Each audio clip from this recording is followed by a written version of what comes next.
தமிழ்நாட்டில் இருக்கிற பெண்களை வெறும் வாக்குகளை பார்க்குறவங்க தான் திமுக.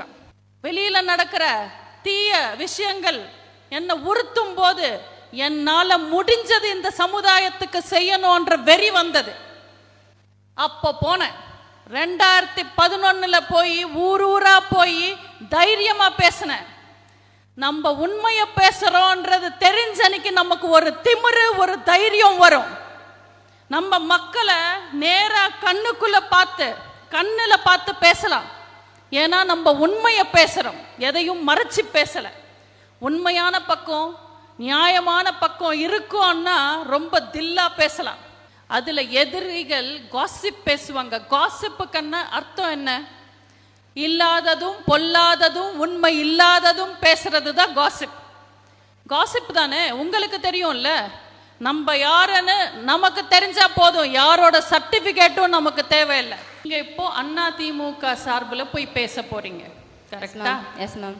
சிம்பிளா சொல்லணும்னா, இன்னைக்கு களத்தில் இருக்கிறது திமுகவும் அதிமுகவும். திமுகக்கும் அதிமுகக்கும் சின்ன வித்தியாசம். அவங்க கட்சியில் இல்லை, நம்ம கட்சியில் இருக்கு. அண்ணான்ற பேர் வித்தியாசம்.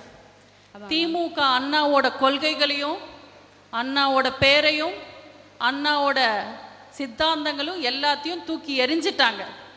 இனிக்கும் அந்த அண்ணா சொன்ன கொள்கைகளையும் அந்த அண்ணா பேசின பெண்கா பாதுகாப்பு, இந்த அண்ணன் என்ற பாசமும் இருக்கிற ஒரே கட்சி அதிமுக.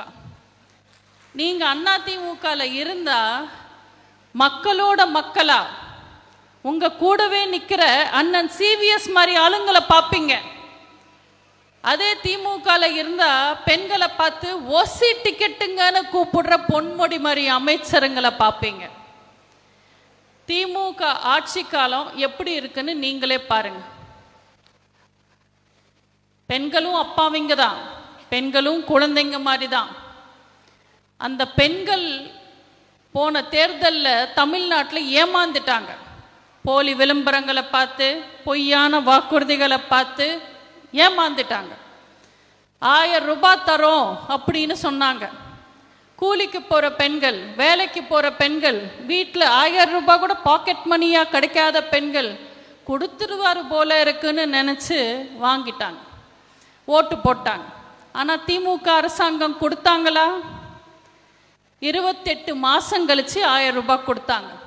எம்பி எலெக்ஷனுக்கு முன்னாடி தமிழ்நாட்டில் இருக்கிற பெண்களை வெறும் வாக்குகளை பார்க்குறவங்க தான் திமுக.